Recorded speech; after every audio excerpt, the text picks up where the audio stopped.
লক্ষ্যে পৌঁছানো অত্যন্ত কঠিন হয়।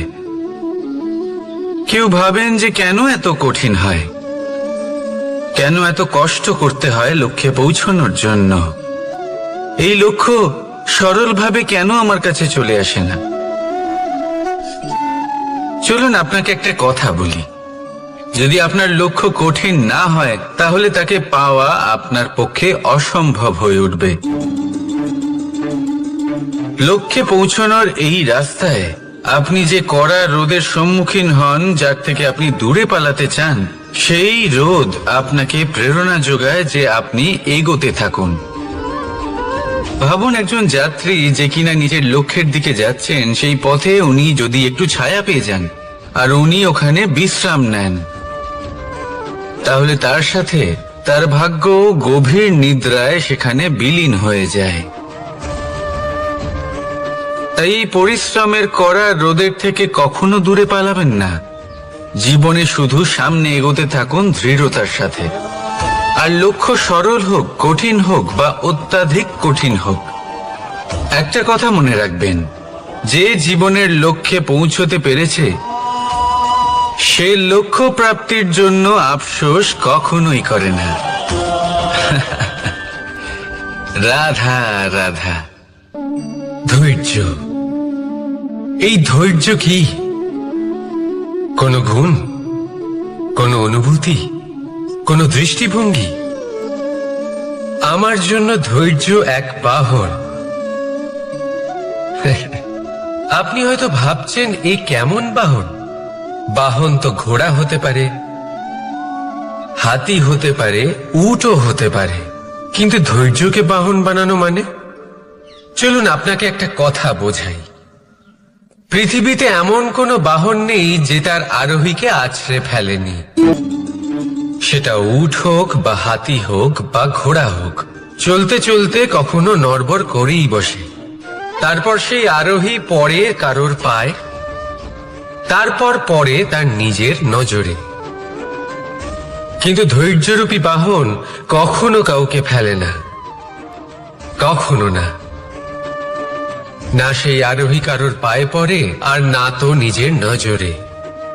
কারণ ধৈর্য আপনাকে বিবেক প্রদান করে, বিবেক আপনাকে পরিকল্পনায় সাহায্য করে, আর পরিকল্পনা প্রদান করে আপনাকে শক্তি আপনার লক্ষ্যের দিকে অগ্রসর হওয়ার। বুঝলেন? ধৈর্যকে সঙ্গে রাখুন, নিজেকে আরো ধৈর্যশীল করে তুলুন। এই ধৈর্যের সাহায্যে আরোহণ করে দেখুন কিভাবে এই বাহন আপনাকে আপনার গন্তব্যে পৌঁছে দেবে। রাধা রাধা। সংসারে এমন একটা ভ্রান্ত ধারণা রয়েছে যে সবকিছু ভাগ্যের দ্বারা পাওয়া যায়, কিন্তু ভাগ্য, প্রারব্ধ এ তো সকলের জন্যই সমান হয়। এটা তো ব্যক্তির উপরে নির্ভরশীল হয়, তার আকাঙ্ক্ষার উপরে নির্ভরশীল হয়, বাসনার উপরে নির্ভরশীল হয়, স্বভাবের উপরে নির্ভরশীল হয় যে উনি সেটা নিয়ে কি করেন। দেখুন, এই প্রসাদ কিন্তু সকলকেই দেওয়া হয়, কিন্তু তা গ্রহণ করবেন কিভাবে সেটা ব্যক্তির উপরে নির্ভর করে। আপনাকে এক উদাহরণ দিই। যেমন ধরুন, দুজন মানুষকে আমি একটা করে মাটির ডেলা দিলাম, সেটা নিয়ে তারা কি করবেন? একজন মানুষ তার ছোট ছোট ডেলা বানাবেন আর পথযাত্রীদের ওপরে ছুঁড়ে মারবেন, হাসি ঠাট্টা করবেন, তাদের বস্ত্র নোংরা করে দেবেন, সেটাতেই উনি আনন্দ পাবেন। অন্যদিকে দ্বিতীয় ব্যক্তি সেই মাটির ডেলা দিয়েই নিজের জন্য একটা কুঁড়ে ঘর বানাবেন। সেই কুঁড়ে ঘর যা রোদেতে, বৃষ্টিতে, ঝড়ে তাকে সুরক্ষিত রাখবে। অনুভূতি, এই অনুভূতি বদলাতে শিখুন। এই অনুভূতি অত্যন্ত গুরুত্বপূর্ণ। ভালোবাসাতেও এই অনুভূতি হলো অত্যন্ত গুরুত্বপূর্ণ। ভালোবাসা সে বন্ধুর সাথে হোক, মা বাবার সাথে হোক, ভাই বোনের সাথে হোক, স্ত্রীর সাথে হোক, যে কারোর সাথে হোক। মনে রাখবেন, এই হলো সেই অনুভূতি যা আপনার ভাগ্য নির্ধারণ করে থাকে। তাহলে আসুন আমার সাথে প্রেমের অনুভূতি নিয়ে বলুন, রাধা রাধা। লক্ষ্য, পথ, আর সাফল্য, এই তিনটেই একে অপরের সাথে জড়িত। কিন্তু অনেকবার মানুষ এদের ঠিকভাবে বুঝতে পারেন না। তারা ভাবেন যে যেরকম লক্ষ্য হবে সেরকমই পথ হবে, সেই মতোই লক্ষ্য কঠিন হলে পথ কঠিন হবে, লক্ষ্য সরল হলে পথ সরল হবে। যদি আপনাকে আসল সত্যের সাথে অবগত করাই, তাহলে দেখবেন সবকিছুই এর উল্টো। লক্ষ্য নিজের পথ বানায় না, পথ সেটাই যেটা আপনি স্বয়ং নির্বাচন করে আপনি নিজে বানান। সেই অনুসারেই আপনি আপনার লক্ষ্যে পৌঁছতে পারবেন। সেই জন্য জীবনে যখনই লক্ষ্যে পৌঁছানোর পথের বিষয়ে আপনি কোনো সিদ্ধান্ত নেবেন, তাহলে তা ভেবে চিন্তে নেবেন, কারণ এই পথ অত্যন্ত গুরুত্বপূর্ণ। পথ যদি শুভ হয়, তাহলে লক্ষ্য আপনা থেকেই শুভ হয়ে যায়। তাহলে আসুন আমার সাথে ভালোবেসে বলুন, রাধা রাধা। ভাগ্য আর কর্ম, এই দুই এমন শব্দ যাকে ঘিরে সমগ্র সংসার। কেউ বলে আমার ভাগ্যে এটা ছিল না, যা পেলে আমার জীবন অন্যরকম হতো। কেউ বলে আমার গত জন্মের কর্ম নিশ্চয়ই এমন ছিল, যে কারণে এই জন্মে এরকম ভাগ্য পেয়েছি আমি। এসব বাদ দিন আর একবার শান্ত চিত্তে ভাবুন। আপনি বুঝতে পারবেন যে ভাগ্য আর কর্ম এই দুই এই জন্মের।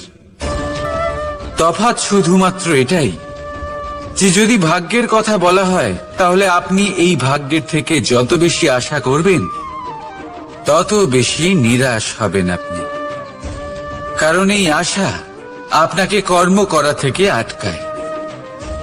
যদি কথা বলা হয় কর্মের, তাহলে নিজের কর্মের প্রতি যত বিশ্বাস রাখবেন, তত বেশি সফলতা আপনার কাছে আসবে। তাই একটা কথা মনে রাখবেন, ভাগ্য আপনার কর্ম নির্ধারণ করে না, কিন্তু আপনার কর্ম আপনার ভাগ্যকে অবশ্যই নির্ধারণ করে। রাধা রাধা নাম কত সাধারণ একটা বিষয়। প্রত্যেক মানুষ যে জন্ম নেয়, তাকে একটা নাম দেওয়া হয়, যা সে পেয়ে থাকে তার মাতা পিতার দ্বারা, না হলে তার গুরুর দ্বারা, বা কোনো আত্মীয়ের দ্বারা, বা কোনো কাছের মানুষের দ্বারা। এই নামের সাথে সে আস্তে আস্তে বেড়ে ওঠে। কিন্তু এটাই কি সেই নাম? এই নামই কি সবকিছু? কখনোই নয়। একটা নাম সেটা যা আপনি জন্মের সময় লাভ করেন, যে নামে আপনি কর্মের পথে অগ্রসর হন। আরো একটা নাম সেটা যা আপনি আপনার কর্মের দ্বারা অর্জন করেন। আর এই নামেই আপনাকে সবাই যুগ যুগ ধরে মনে রাখে। আপনার আসল নাম সেটা নয় যা আপনাকে জন্মের সময় দেওয়া হয়েছিল। আপনার আসল নাম সেটা যেটা আপনি আপনার কর্ম দ্বারা লাভ করেছেন। কারণ সেই লাভের পেছনে প্রচুর প্রয়াস লুকিয়ে থাকে, অনেক পরিশ্রম লুকিয়ে থাকে। কিন্তু যদি আপনি চান যে মানুষ আপনার নাম মনে রাখে, তাহলে আপনাকে কর্মের পথে অগ্রসর হতেই হবে। শুভ কর্ম করতে হবে, অনর্গল চেষ্টা করে যেতে হবে, মহান কাজ করতে হবে। আর বিশ্বাস করুন, আপনি একটা মহান নামের ফল অবশ্যই লাভ করবেন। রাধা রাধা।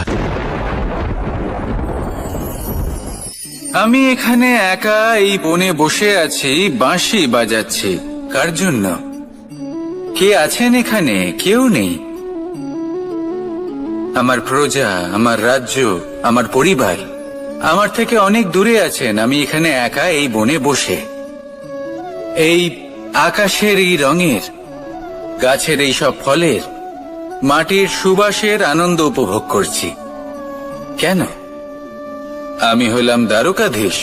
এমন কি রাজকীয় বা ভৌতিক সুখ রয়েছে যে আমি ওখানে পেতে পারি না?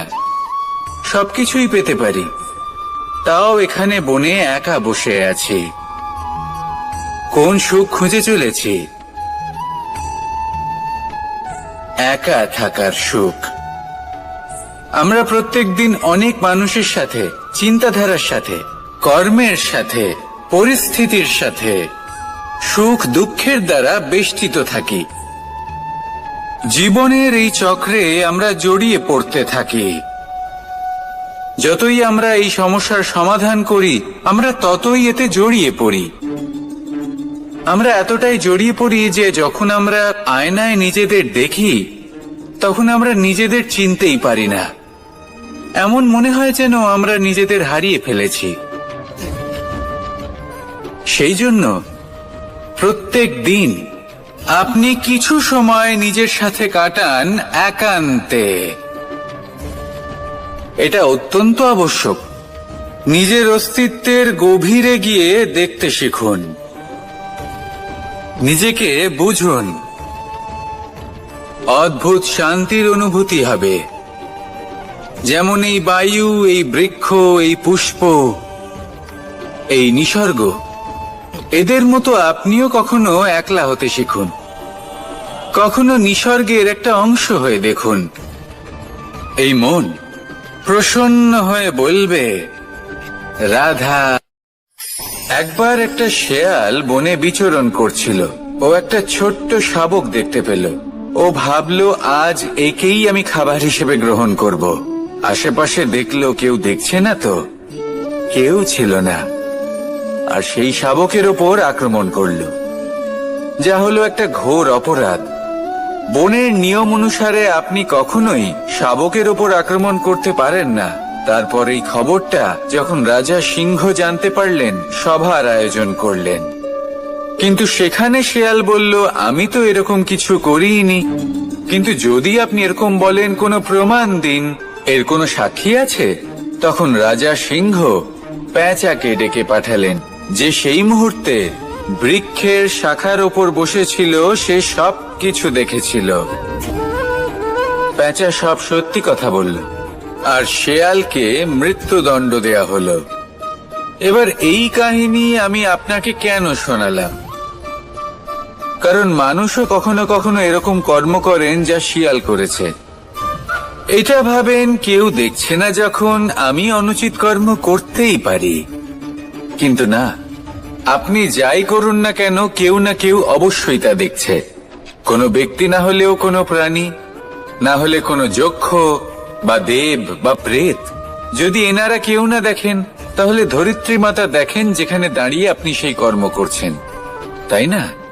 তাই একটা কথা সবসময় মনে রাখবেন, কে দেখছেন কে দেখছেন না, সেই বিষয়ে ভাবা ছেড়ে দিন। এটা খুব সহজ কথা। আপনি যদি উচিত কর্ম করেন, উচিত ফল পাবেন। যদি অনুচিত কর্ম করেন, তাহলে আপনি অনুচিত ফল অবশ্যই পাবেন। সেই জন্য উচিত পথে চলতে থাকুন, উচিত কর্ম করতে থাকুন, আর আমার সাথে ভালোবেসে বলুন, রাধা রাধা। বাহ! পুষ্পের সুবাস আমার খুব ভালো লাগে। অত্যন্ত সুন্দর হয় এই পুষ্প। এইভাবে চারিদিকে পুষ্প দেখে মন আনন্দিত হয়ে ওঠে। এবার আপনারা ভেবে দেখুন, আমার চারিদিকে পুষ্প নয়, আগুন আছে। তাহলে কি হবে? আমার শরীর কি জ্বলে যাবে না? অবশ্যই জ্বলবে। শরীরকে কি আগুনের তাপ সহ্য করতে হবে না? অবশ্যই সহ্য করতে হবে। এটাই হলো প্রকৃতির নিয়ম। এই নিয়ম কিন্তু আমরা সবাই জানি, কিন্তু আমাদের মধ্যে বেশিরভাগ মানুষ এই বিভ্রান্তি নিয়ে বাঁচি যে এই যে প্রকৃতির নিয়ম, তা আমার ওপর প্রযোজ্য নয়। তা কিন্তু নয়। আমাদের চতুর্দিকে এই যে নিসর্গ রয়েছে, আমরা তার কতটা ক্ষতি করি সেটা একবার ভেবে দেখুন। আমরা বনাঞ্চল জ্বালিয়ে দিই, বায়ু দূষিত করি, জল দূষিত করি, প্রাণীদের হত্যা আমরা করি। কেন? এই নিসর্গ আমরা নষ্ট করি, যদিও আমরা জানি যে আমরাও হলাম এই নিসর্গেরই অংশ। এবার দেখুন, শরীরের কোনো অংশে যদি আগুন ধরান, আস্তে আস্তে সমস্ত শরীরও জ্বলে যাবে। সেইভাবেই নিসর্গ যদি নষ্ট হয়ে যায়, তাহলে মনুষ্য জাতিও নষ্ট হয়ে যাবে। তাই এই যে নিসর্গ আপনি দেখছেন, এই পুষ্প, এই বৃক্ষ, বায়ু, জল, এদের সকলকে রক্ষা করুন, নষ্ট নয়। মনে রাখবেন, যদি নিসর্গ থাকে মানুষ থাকবে, যদি নিসর্গ থাকে তাহলেই জীবন থাকবে। আসুন আমার সাথে ভালোবেসে বলুন, রাধা রাধা। কারই না পছন্দ বলুন তো? অত্যন্ত সুস্বাদু হয় এই মধু, মিষ্টি খেতে হয় এবং তা শক্তিও প্রদান করে। এবং প্রত্যেকটি মিষ্টি পদার্থের মতোই এতেও খুব তাড়াতাড়ি পিঁপড়ে ধরে যায়। অন্যদিকে যদি নুনকে দেখি, তাহলে বছরের পর বছর রাখলেও এতে পিঁপড়ে ধরে না। এবার যদি কথা বলি বন্ধুত্বের, তাহলে বন্ধুত্ব নুনের মতো হওয়া উচিত, মধুর মতো নয়। যারা সামনে এলে শুধুমাত্র মধুর মধুর কথা বলবে, পরে এতে পিঁপড়ে ধরে যাবে, এটা নুনের মতো হওয়া উচিত। প্রকৃত বন্ধু হলো সে, যে সময় এলে পরে আপনার সামনে আপনার প্রকৃত সত্য তুলে ধরবে, তা সে যতই কঠিন হোক না কেন। আপনার দোষ, আপনার অপগুণ, আপনার খামতি আপনাকে বলতে পারবে, যাতে আপনি সেগুলো শুনে মেনে নিয়ে তারপর নিজেকে শুধরোতে পারেন। এটাই হলো প্রকৃত বন্ধুত্ব। কখনো নিজের জীবনের আশেপাশে মন দিয়ে দেখবেন, অনেক সময় এমন মানুষ থাকেন, অনেক বন্ধু থাকেন, যাদের দেখে আমাদের মনে হয় যে এনারা খুব কঠোর, এনাদের কথা খুব কটু। কিন্তু বেশিরভাগ এমন মানুষের মনটা যদি বুঝতে পারেন, তাহলে দেখবেন তাতে কোনো মালিন্য নেই, এনাদের মন অত্যন্ত পবিত্র হয়। যদি আপনার জীবনেও এমন কোনো ব্যক্তি থেকে থাকে, এমন বন্ধু থাকে, তাহলে তাদের আগলে রাখুন আর আমার সাথে ভালোবেসে বলুন, রাধা রাধা। যতক্ষণ আমরা এই সংসারে জীবিত, ততক্ষণ আমাদের সাথে সবকিছু থাকে, আমাদের ধন, সুখ স্বাচ্ছন্দ্য, আমাদের মিত্রগণ, আমাদের পরিবার, এই সমাজ, এই সবকিছু আমাদের সাথে থাকে। যেদিন আমরা এই সংসারকে ত্যাগ করব, এদের মধ্যে কেউ আমাদের সাথে যাবে না, না ধন, না স্বাচ্ছন্দ্য, না সম্পত্তি। এই সকল মানুষ, এই সমাজ, এরা শুধুমাত্রই শ্মশান পর্যন্ত আমাদের সাথে থাকতে পারবেন। তারপরে যদি আমাদের সাথে কিছু যেতে পারে, তাহলে তা শুধুই আমাদের ধর্ম। আর এই সংসারে আমরা নিজেদের যে সুনাম রেখে যাই, সেটা সম্ভব শুধুমাত্র কর্মের দ্বারা। সেই জন্য সংসারে যতদিন পর্যন্ত জীবিত আছেন, যদি কিছু অর্জন করতে চান, তাহলে ধর্ম অর্জন করুন, ধর্মের বিষয়ে স্পষ্টতা অর্জন করুন এবং কর্ম অর্জন করুন। এটাই হবে আপনার অতীত এবং এটাই হবে আপনার ভবিষ্যৎ, এবং এটাই সকলকে প্রেরণা প্রদান করবে। আসুন আমার সাথে ভালোবেসে বলুন, রাধা রাধা। কোনো যাত্রায় যাব বলে মনে করি, তখনই আমরা প্রস্তুত থাকি আসন্ন বিপদের জন্য বা সংকটের জন্য। যেমন যদি আমাদের মনে হয় যে আজকের পরিবেশ খুব ঠান্ডা হবে, তাহলে আমরা গরম বস্ত্র ধারণ করি বা সেটাকে সাথে নিয়ে যাই। যদি মনে হয় যে বৃষ্টি হতে পারে বা বৃষ্টি হয়ে চলেছে, আমরা দেখছি, তাহলে আমরা একটা ছাতা সাথে নিয়ে নিই। আমরা প্রস্তুত থাকতে চাই এবং এটাই উচিত, এবং সেই কারণেই আমরা যাত্রায় সাফল্য লাভ করি। কিন্তু যদি আমরা কথা বলি জীবনযাত্রা নিয়ে, যা কিনা সব থেকে বেশি গুরুত্বপূর্ণ, তাহলে তার জন্য আমরা পূর্ণরূপে প্রস্তুত থাকি না। আশেপাশের মানুষ, এই সমাজ, আমাদের সাথী, আমাদের মিত্ররা যে কোনো মুহূর্তে বদলে যেতে পারেন। সেই জন্য আমরা নিজেদেরকে কখনো সাবধান করি না, কখনোই নিজেদের প্রস্তুত করি না।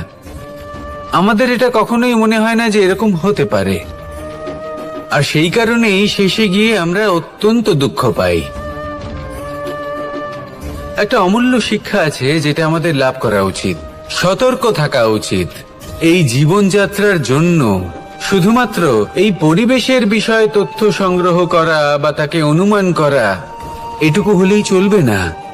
আমাদের আশেপাশের মানুষজনকে দেখতে হবে, তাদের স্বভাব পরিস্থিতির ওপর নজর রাখতে হবে। যখন তারা রং পাল্টাচ্ছেন নজর রাখতে হবে, তা অত্যন্ত আবশ্যক। পরিবর্তন আপনার জীবনে অবশ্যম্ভাবী। সঠিকভাবে তার সম্মুখীন হন। আসুন আমার সাথে ভালোবেসে বলুন, রাধা। যদি আমি আমার চোখ বেঁধে কোনো একটা নির্দিষ্ট দিকে নিজের সমস্ত শক্তি প্রয়োগ করে ছুটে যাই, তাহলে কি হবে? আমি কোথাও ধাক্কা খেতে পারি, নিজের ক্ষতি করতে পারি, কোথাও পড়ে যেতে পারি, তাই না? অর্থাৎ এটা নিশ্চিত এই কাজ আমার করা উচিত নয়। কিন্তু আজকের দিনে প্রত্যেকটা মানুষ এই কাজই করছেন, তাই না? কোনো কাজ করার পূর্বে সেই কাজের বিষয়ে সম্পূর্ণ তথ্য কোথায় সংগ্রহ করছেন? শুধু এটুকু জানেন যে এই কাজটা করলে কত ধন অর্জন করবেন আর কত নাম হবে, আর ব্যাস সামনে এগিয়ে যান। এটা উচিত নয়। পূর্ণরূপে যে কোনো কাজ করার আগেই সেই কাজের বিশ্লেষণ করে নেওয়া উচিত, তা বুঝে নেওয়া উচিত, এবং সেই বিষয়ে অবশ্যই খেয়াল রাখা উচিত যে আপনার শরীর এবং আপনার মন এই কাজ করার জন্য কি প্রস্তুত রয়েছে। যদি তা না হয় তাহলে প্রথমে নিজেকে শুধরে নিন, তারপরে সেই কাজ করুন। যদি এইভাবে জীবনে সামনে এগোন তাহলে সাফল্যের সম্ভাবনা জীবনে অনেক বেশি বেড়ে যাবে। তাহলে এটাই করুন আর আমার সাথে ভালোবেসে বলুন, রাধা রাধা। দেখতে গেলে এই সংসার বড়ই সুন্দর, কিন্তু আসল সত্যি এটাই যে সংসারে সবকিছু নশ্বর। যেটা কাল ছিল তা আজ নেই, যা আজ আছে তা কাল ছিল না, আর যা আজ আছে তা কালও থাকবে না। প্রত্যেক মানুষকেই যথাসময়ে কালের কাছে মাথা নত করতে হয়। এই রূপের বিনাশ করে বার্ধক্য, প্রাণের বিনাশ করে মৃত্যু, আলস্য, ঈর্ষা ধর্মের বিনাশ করে, আর ক্রোধ বিনাশ করে সম্পর্কের। কিন্তু এরকম একটা অনুভূতি আছে যা একাই সমস্ত গুণ বিনাশ করতে সক্ষম হয়, আর সেটা হলো অহংকার। তাই জ্ঞানকে নিজের কাছে আসতে দিন, কিন্তু অহংকারকে কখনোই নয়। কারণ যদি এই অহংকার আপনার কাছে চলে আসে তাহলে জীবনে যা কিছু আপনি অর্জন করেছেন, তা সে গুণ হোক বা হোক ধন, সে বন্ধু হোক বা হোক আনন্দ, সবকিছু শেষ হয়ে যাবে। রাধা রাধা। এই পাথর দেখতে পাচ্ছেন আপনি? কত গোল, কতটা চকচকে। বাচ্চাদের অনেক সময় এটা নিয়ে খেলতে ভালো লাগে, আর কেনই বা লাগবে না? কতটা সুন্দর আর মসৃণ এটা। কিন্তু আপনি কি কখনো ভেবে দেখেছেন এই পাথর আগে কি ছিল? কোনো বিশাল আকার পর্বত, কোনো বিশাল আকার পাথরের একটা বড় ভেঙে যাওয়া অংশ বিশেষ, যেটা কোনোভাবে নদীতে পড়ে নদীর ধারার সাথে বইতে থাকলো, মাটির সাথে ঘর্ষণ হলো, বালির কণার সাথে ঘর্ষণ হতে থাকলো, আর তারপর ধীরে ধীরে এই আকার পেল। এবার আমরাও এই পাথরের মতোই। তাই মনে রাখবেন, আপনার ব্যক্তিত্ব, আপনার এই স্বরূপ ঈশ্বরের দেওয়া কখনোই নয়। হ্যাঁ, প্রকৃতি অবশ্যই আপনাকে জন্ম দিয়েছেন, কিন্তু আপনি নিজে নিজের ব্যক্তিত্বের রচয়িতা, আর আপনি তা রচনা করেন কঠিন পরিস্থিতির মুখোমুখি হয়ে, সংকটের ধারা পার করে। তাই আপনিও এই পাথরের মতো নিরন্তর চেষ্টা করতে থাকুন। নিজের অস্তিত্ব বজায় রাখুন, এই অস্তিত্বকে মহান করতে থাকুন, আর আমার সাথে ভালোবেসে বলুন, রাধা রাধা। বর্ষাকালে যখন ভয়ানক বৃষ্টি হয়, তীব্র গতিতে যখন হাওয়া চলে, তখন আপনি নিশ্চয়ই দেখেছেন যে পাখিরা, যাদের বাসা মাঝে মাঝে ভেঙে পড়ে, নষ্ট হয়ে যায়। কিন্তু আপনি কি কখনো সেই পাখিদের বিলাপ করতে দেখেছেন? কখনো নয়। যখনই সেই বৃষ্টি থেমে যায়, তারা আবার একটু একটু করে খড়কুটো জোগাড় করে তাদের বাসা বানিয়ে ফেলে। নিজের সংসার সেই রকমই বানিয়ে দেয় যেমন আগে ছিল। এমন কেন? কারণ এই ঝড়ের তাণ্ডবের সাথে সেই পাখিদের কোনো বোঝাপড়া করারই নেই। তারা শুধু সেটাই করতে থাকে যেটা তাদের হাতে আছে, আর সেটাই হলো, আর এটাই হলো সুখী জীবনের মূল মন্ত্র। যেটা আপনার হাতে নেই, তা নিয়ে বিলাপ করে আপনার কোনো লাভ হবে না। মনোসংযোগ তাতেই করুন যা আপনার হাতে রয়েছে। যা বদলে গেছে তাকে আপনি আবার বদলাতে পারবেন না, কিন্তু যা আপনি বদলাতে পারবেন তাতে মনোসংযোগ করুন। এই জীবনে একটু ধনাত্মক হয়ে উঠুন, দেখবেন সব শুভ হবে। রাধা রাধা।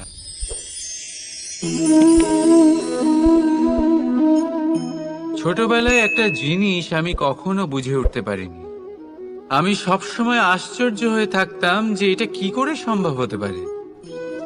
ব্যাপারটা ছিল এরকম, আমি আমাদের গোয়াল ঘরে দেখতাম ভিন্ন ভিন্ন রং রূপের গাভী। কারোর রং কালো তো কারোর রং সাদা, কেউ খয়েরি তো কারোর রং বাদামি। এবার আমি দেখতাম কারোর কারোর শিং বড় তো কারোর এত ছোট যে দেখাই যায় না। কোনো গাভী আকারে ছোট ছিল তো কেউ একটু বড়। কিন্তু যখন সেই সব গাভী দুধ দিত, তখন আমি দেখতাম সেই সব দুধ সমান, রং সমান, স্বাদ সমান, গুণও সমান, আর সমান পুষ্টিও। এবার আমি এটা বুঝতে পারতাম না। আমার দৃষ্টিতে তো সমস্ত গাভী আলাদা আলাদা ছিল। আমি ভাবলাম আমি মাকে জিজ্ঞেস করি। মাকে জিজ্ঞেস করলাম। মা আমাকে বললেন, কানাই, রং রূপ পাল্টালেও গাভীদের বাস্তবিকতা তো পাল্টায় না। গাভী তো গাভীই থাকবে। এবার আমি এটা বুঝতে পারি না যে মানুষ এটা আত্মসাৎ কেন করতে পারে না। দেখুন, রং, রূপ, জাত, ধর্ম, ভাষা, এই সবের উপরে হলো মনুষ্যত্ব। আর মনুষ্যত্বের একটাই ধর্ম, আর সেটা হলো প্রেম। তাই এই প্রেম আপনি সকলের সাথে ভাগ করে নিন। প্রেমের সাথে সকলের সেবা করুন। এই মনুষ্যত্বর অমৃত চেখে দেখুন, আর আপনি বুঝে যাবেন যে আমরা কেউ আলাদা আলাদা নই, আমরা সবাই সমান। রাধা রাধা। সাগর, কত বিশাল হয় এই সাগর! কি না করতে পারে এই সাগর! এক মুহূর্তের মধ্যে সব ধ্বংস করে দিতে পারে, প্রলয় ডেকে আনতে পারে, সংসার মুছে ফেলতে পারে। এই সাগর জীবন জ্যোতি নিভিয়ে দিতে পারে। কিন্তু এই সাগর যা মেটাতে পারে না, তা হলো একজন তৃষ্ণার্তের তৃষ্ণা। অন্যদিকে এই ঘোড়া, যা এতটাই ছোট যে গোপিনীরা একসঙ্গে অনেকগুলো নিয়ে চলতে পারে, কিন্তু এই ছোট ঘোড়া অনেকের তৃষ্ণা মেটাতে পারে। এবার বলুন, জল সাগরেও আছে, আবার এই ঘড়াতেও। তাহলে পার্থক্য কোথায়? এখানে পার্থক্য হলো তাদের আচরণের মধ্যে। একজন মাটির মধ্যে মিষ্টি জল ধরে রাখে, তো আরেকজন নিজের নোনা জলের আঘাতে যে কাউকে মাটিতে মিশিয়ে দিতে পারে। আপনি কি হতে চাইবেন? সাগরের নোনা জল হয়ে কারোর আশা চূর্ণ বিচূর্ণ করে দিতে, নাকি মিষ্টি জলের ঘড়া হয়ে কারোর তৃষ্ণা মেটাতে? সিদ্ধান্ত আপনার। রাধা রাধা। কতবার এমন হয়, আপনি কোনো কাজ করার জন্য কাউকে দায়িত্ব দেন, কিন্তু সেই ব্যক্তি সেই কাজ সম্পন্ন করতে পারে না, অসম্পূর্ণ রেখে দেয়, অথবা ঠিকভাবে করতে পারে না। এবার এই পরিস্থিতিতে কি হয়? আপনি ক্রুদ্ধ হয়ে যান, তার উপরে আপনি রেগে যান, তাকে তিরস্কার করেন, আর তারপরে সেই কাজ সম্পন্ন করতে আপনি নিজেকেই নিযুক্ত করেন, আর শেষ পর্যন্ত সেই কাজ সম্পন্ন হয়েই যায়। এবার এই বিষয়ে সমস্যা সেই ব্যক্তির চেষ্টায় নয়, সমস্যা আপনি যে সেই ব্যক্তিকে ভরসা করলেন তার ছিল। আমরা অন্যের প্রতি ভরসা করাকে প্রথম পদক্ষেপ বানিয়ে দিই, আর নিজের উপরে বিশ্বাসকে শেষ সম্বল। কিন্তু তার বদলে এটাই হওয়া উচিত যে নিজের উপরে ভরসাকে আমরা প্রথম পদক্ষেপ বানাই, তাকে নিজের সহায় মানতে হবে। যদি আপনি এমন করেন, তাহলে পরিণাম আরো সুখকর, আরো আনন্দদায়ক হবে। তাই মনে রাখবেন, এই সংসারে আপনার সব থেকে বড় ভরসা আর কেউ নেই। এই সংসারে আপনার সব থেকে বড় রক্ষাকর্তা আর কেউ নেই, বরং আপনি নিজেই। রাধা রাধা। আসুন আপনাকে একটা প্রশ্ন করছি, সোনা আর লোহার মধ্যে তফাৎ কি? এবার বেশিরভাগ লোকের উত্তর এটাই হবে যে সোনা বহুমূল্য, সোনার মূল্য লোহার থেকে অনেক বেশি। এটা ঠিক, কিন্তু আমাদের এটা ভোলা ঠিক হবে না যে সোনা আমাদের সাজগোজের কাজে লাগে, আমাদের আরো বেশি সুন্দর দেখায়। অন্যদিকে লোহা সেই সৈনিকদের ঢাল ও তলোয়ার হয়ে তাদের রক্ষা করে, যারা আমাদের প্রাণকে রক্ষা করেন। এই সৈনিক না থাকলে আমাদের প্রাণও থাকবে না। এবারে বলুন, সোনার মূল্য বেশি হওয়াতে কি লোহার মূল্য কমে যায়? কখনোই নয়। ঠিক সেইভাবে এই জীবনে আপনি যতই চেষ্টা করুন, কিছু না কিছু এমন থেকে যাবে যা আপনি কখনোই পাবেন না, আর সেই কারণে নিজেকে অক্ষম মনে করা অনুচিত। হতে পারে আপনার কাছে সেই গুণ আছে যেটা সংসারে আর কারোর কাছে নেই। সেই গুণটাকে চিনুন, সেটাকে বাড়ান, আর সেটাকে ব্যবহার করুন। তাই মনে রাখবেন, সংসারে প্রত্যেকটা ব্যক্তি বিশেষ হয়, আর এই সংসারে সবাই সবকিছু পায় না। নিজেই দেখে নিন, সোনাকে যে দোকানে সাজিয়ে রাখা হয়, সেই দোকানের তালা লোহা দিয়ে তৈরি হয়। রাধা রাধা। সংসারে সব থেকে বেশি দামি কি, সব থেকে বেশি মূল্যবান কি? কেউ বলবে সোনা, কেউ বলবে রত্ন, কেউ বলবে মুক্ত, কেউ বলবে মানি। এগুলো কতটা মূল্যবান? ধরুন, কিছু সোনার মুদ্রা দিয়ে আমরা মুক্ত কিনতে পারি, কিছু মুক্ত দিয়ে একটা মানিক, কিছু মানিক দিয়ে কিনতে পারি একটা হিরে। কিন্তু এই জগতের সমস্ত ধন খরচ করেও একটা জিনিস আমরা কিনতে পারবো না, আর তা হলো একটা মুহূর্ত। কি হলো? সত্যি সামনে এসে গেল। সত্যি হলো এটাই যে জগতে সব থেকে বেশি মূল্যবান সময়, সেই সময় যেটা আমরা এমনি নষ্ট করে দিই অকাজে, কখনো কোনো আশাতে, কখনো শোক করে, কখনো ঘটে যাওয়া দিনের কথা ভেবে, তো কখনো ভবিষ্যতের চিন্তাতে। এই সময়ের সদ্ব্যবহার আমাদের করা উচিত।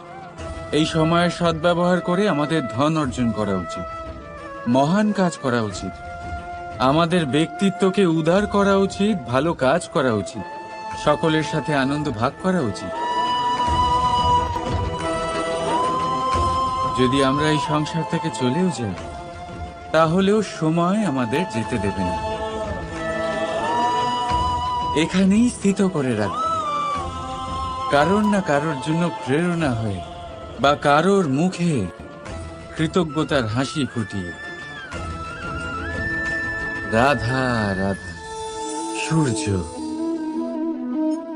এই সংসারে সব থেকে বেশি তেজস্বী, এই সূর্য সব থেকে বেশি উজ্জ্বল, সব থেকে বেশি শক্তিশালী। কিন্তু আপনি কি কখনো সূর্যোদয় দেখেছেন? এই শক্তিশালী সূর্য কিভাবে উদয় হয়? লাল রঙের আভার সাথে, সৌম্যতার সাথে, শান্তির সাথে উদয় হয়। কখনো সূর্যাস্ত দেখেছেন? সেই লাল রঙের আভা, সেই সৌম্যতা, সেই একই শান্তি। আর এটাই একজন মহান ব্যক্তিত্বের গুণ। যখন জীবনে উত্থান ঘটে তখনও অহংকার করেন না, সৌম্যতা বজায় রাখেন। আবার যখন জীবনে ক্ষতি হয় তখনও সৌম্যতা বজায় রাখেন। যদি আপনিও চান সূর্যের মতো আপনি সম্মান পাবেন, তাহলে সূর্যের মতন হন। যখন জীবনে আনন্দ আসে, কুশল আসে, তখন সীমা লঙ্ঘন করবেন না। যখন জীবনে দুঃখ আসে, কষ্ট আসে, বিনাশের পথে অগ্রসর হবেন না। সৌম্য থাকুন, শান্ত থাকুন, সূর্যের মতো চকচক করতে থাকুন। কারণ সব মুহূর্তের মতোই এটাও একটা মুহূর্ত। তাতে আপনি আনন্দ লাভ করুন বা পান দুঃখ, এই মুহূর্ত অবশ্যই চলে যাবে। রাধা রাধা।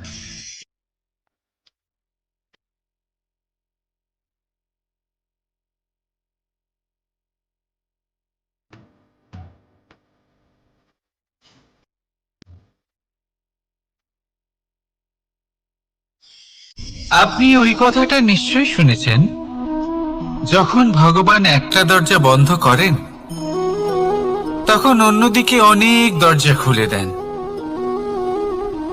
এবার এই দরজা, এই সমস্ত পথ আমরা দেখতে পাই না, অনেক সময় আমরা বুঝতে পারি না, হারিয়ে যায় সব। কখনো কখনো মনে হয় যে এই কথাটাই মিথ্যে, কিন্তু আসলে তা তো নয়। তাহলে হারিয়ে যায় কেন?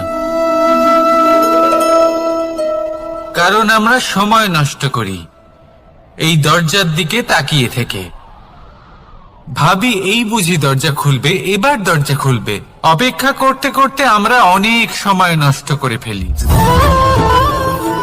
এত সময় নষ্ট করি যে আমরা দেখতে পাই না, খুঁজে পাই না সেই সমস্ত দরজা আর পথ যা আমাদের জন্য খোলা রয়েছে। যদি খুঁজেই না পাই তাহলে তা ব্যবহার করব কি করে? মনে রাখুন, ভগবান সব সময় আমাদের সাথে রয়েছেন, আমাদের সাহায্য করছেন।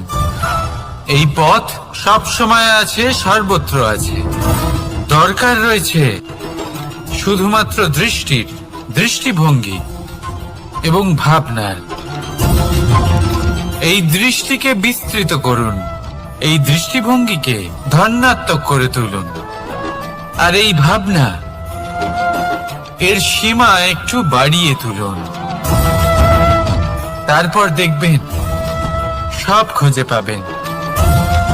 আসলে কি, এই যে ঈশ্বর,